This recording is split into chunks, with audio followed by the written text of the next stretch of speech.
Cornered at Dunkirk, the Allied British and French forces braced for annihilation. Yet, before their eyes, the enemy's assault halted.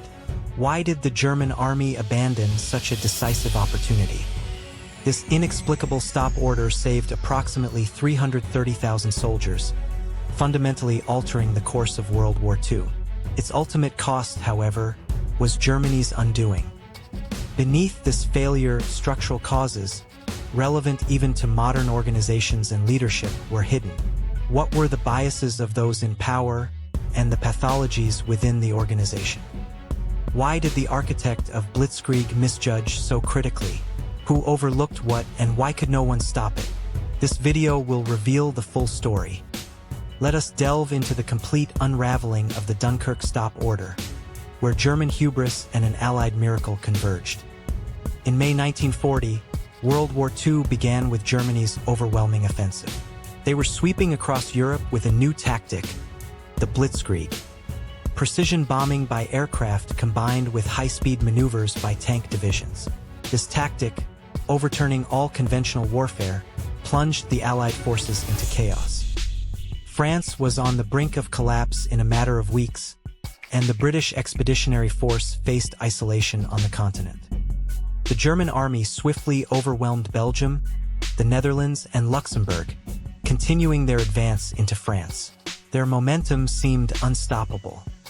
In particular, a surprise attack known as the Manstein Plan had succeeded perfectly, allowing German forces to advance far faster than the Allies anticipated. They lured the main British and French forces into northern Belgium, then broke through the Ardennes forest. This was a daring surprise, considered impossible by many. This maneuver allowed the Germans to strike behind the main Allied forces, swiftly driving them back to the northern French coastline. That location was Dunkirk, a port city facing the English Channel. The Allied forces were utterly trapped. The German advance was phenomenal.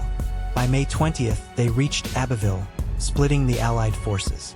Their momentum was truly relentless. At this point, the British Army at Arras launched a flanking attack on the German forces, temporarily halting their advance. However, this temporary success made the German panzer divisions more cautious, paradoxically accelerating their subsequent advance. Dunkirk was now encircled by German forces from three directions, with only the sea to the north remaining open.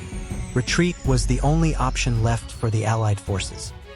Yet, even this retreat was fraught with extreme difficulty. German Luftwaffe bombers relentlessly rained down from above, destroying the port facilities.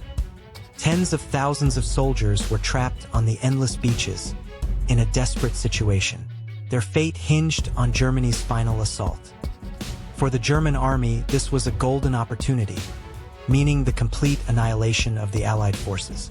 Everyone anticipated the final attack. But then, an order no one expected, an order that would determine history, was issued. It was the Dunkirk Stop Order. On May 24, 1940, Hitler suddenly ordered the halt of panzer divisions advancing on Dunkirk. Frontline officers were utterly perplexed by this command. Several reasons are suggested behind this inexplicable order. One was the desire to preserve the exhausted panzer divisions. The terrain around Dunkirk was thought to be marshy and unsuitable for tank operations. However, this was merely a superficial justification. A greater factor was the presence of Hermann Göring, Commander-in-Chief of the Luftwaffe. He boasted that his air force alone could destroy the Allied forces. Jealous of the army's overwhelming successes and eager to assert the Luftwaffe's prominence, Göring proposed an air-only attack to Hitler. There is also a theory that Hitler himself desired an early peace with Britain. He feared that annihilating the British forces would eliminate any possibility of peace negotiations. In essence, the stop order was a convoluted outcome of Hitler's political calculations intertwining with Göring's personal ambition, rather than military rationality. Despite being supreme commanders, dissenting from Hitler's orders was not permitted. The dictatorial structure within the organization fostered a fatal error. Capable generals like Guderian and von Rundstedt advocated for an assault on Dunkirk, but their voices went unheard. The overwhelming successes of the Blitzkrieg had bred complacency throughout the German army, and Hitler himself grew overconfident in his own judgment. The past success, the belief that we will surely win if we just press on, became a factor in dismissing more cautious options and expert opinions. Göring's overconfidence in the Luftwaffe also sealed this failure. He boasted that his air force alone could annihilate 330,000 soldiers. However, due to deteriorating weather and resistance from the Royal Air Force, the Luftwaffe failed to achieve the expected results. During this crucial time, the Allied forces made their preparations. The three-day reprieve granted by Hitler's stop order was nothing short of a godsend for the Allied forces. During this time, the British and French forces desperately reinforced their defenses and began repairing the port. Then, Operation Dynamo, the largest evacuation in history, was launched. The British government appealed for assistance from every available vessel. Fishing boats, yachts, tugboats, all kinds of civilian ships headed for Dunkirk. This little flotilla became a beacon of hope, breaking through the desperate situation. They ferried soldiers back and forth to Britain. By the time the stop order was lifted, the Allied forces had already rescued over 330,000 soldiers. Hitler's miscalculation had saved them from certain death. Without this evacuation, Britain might not have been able to defend its homeland, and the outcome of World War II could have been dramatically different. The Dunkirk Stop Order thus became etched in history as Hitler's greatest strategic miscalculation. Many lessons can be learned from this historical failure. One is the danger that a leader's personal motives can distort objective situational judgment. Furthermore, hubris born from past success becomes the seed of future failure. Past glory can often cloud future foresight. Why did the architect of Blitzkrieg misjudge? It was a combination of political ambition, internal organizational conflict, and the hubris of success. Who overlooked what?